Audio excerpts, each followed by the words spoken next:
क्या एमपी में सिंधिया को सीएम बनाया जा सकता है? क्योंकि देखा जाए तो हिमंता बिश्व शर्मा और माणिक साहा जैसे नेता जो बीजेपी में आए तो उन पर भी भाजपा ने भरोसा जताया था और सीएम बनाया गया। ऐसे ही एमपी में भाजपा क्या ज्योतिरादित्य सिंधिया को सीएम बनाएगी, ये सबसे बड़ा सवाल है।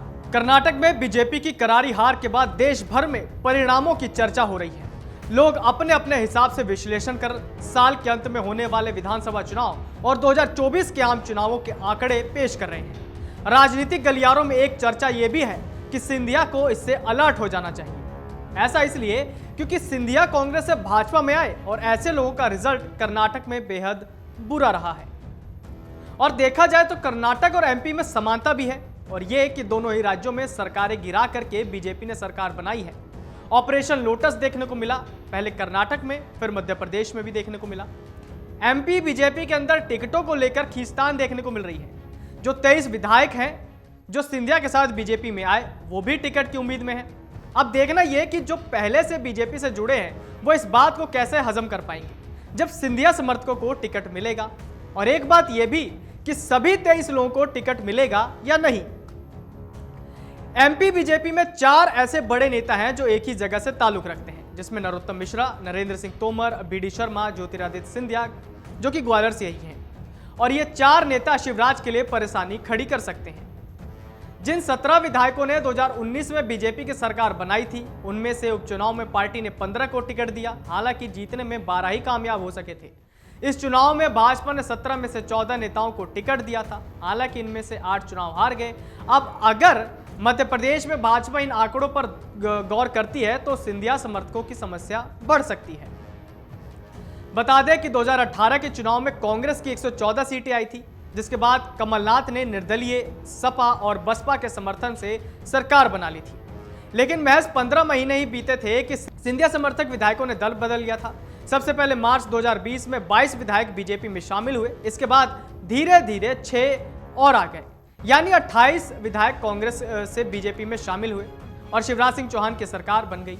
हालांकि उपचुनाव में 28 में से 9 विधायक चुनाव हार गए थे। जानकारों का कहना है कि कर्नाटक और मध्य प्रदेश की राजनीतिक हालात लगभग सेम है। 2019 में कर्नाटक में कांग्रेस जेडीएस की सरकार गिरी, वैसे ही मध्य प्रदेश में कमलनाथ सरकार सिंधिया और उनके समर्थकों की बगावत से गिर गई। इस चुनाव में कर्नाटक में तो बागियों की प्रदर्शन खराब रहा है। साल के अंत में होने जा रहे विधानसभा चुनावों से पहले एमपी में दल बदल की जमकर चर्चाएं जारी हैं। बीजेपी अपनी ताकत को बढ़ाने के लिए रूठे हुए पुराने कार्यकर्ताओं को मनाने में जुटी है, वही कांग्रेसियों को भी अपने पाले में लाने की मशक्कत कर रही है। इधर कांग्रेस भी तू डाल डाल मैं पात पात की तर्ज पर बीजेपी में सेंध लगा रहे की पुरजोर कोशिश कर रही है। हालांकि दोनों ही दल एक जैसे हालात से जूझ रहे हैं, लिहाजा डैमेज कंट्रोल की कोशिशें भी जारी हैं। अगर हालिया दौर को देखा जाए तो फिलहाल कांग्रेस से ज्यादा मुश्किल में बीजेपी दिखाई दे रही है। बीजेपी को चुनावी साल के दौरान सबसे बड़ी चुनौती घर के भीतर से ही मिल रही है। इसकी अहम वजह है ज्योतिरादित्य सिंधिया। 3 साल पहले जब सिंधिया ने पाला बदलकर बीजेपी का दामन थामा था तो उनके साथ उनके समर्थक, विधायक और मंत्री भी इस्तीफा देकर नए दल में आ गए।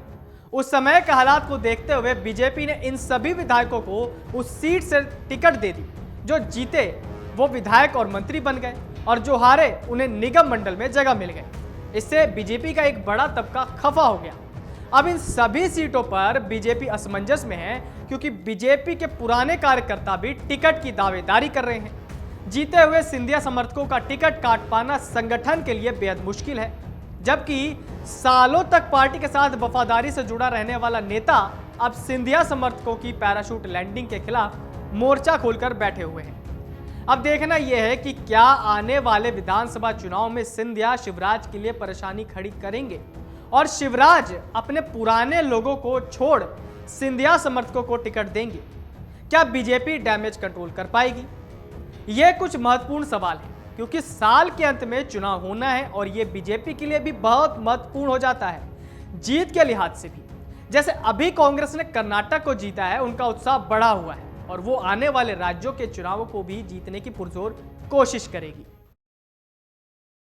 मन से उजाला कर चले, मन से उजाला कर चले, एक अमर उजाला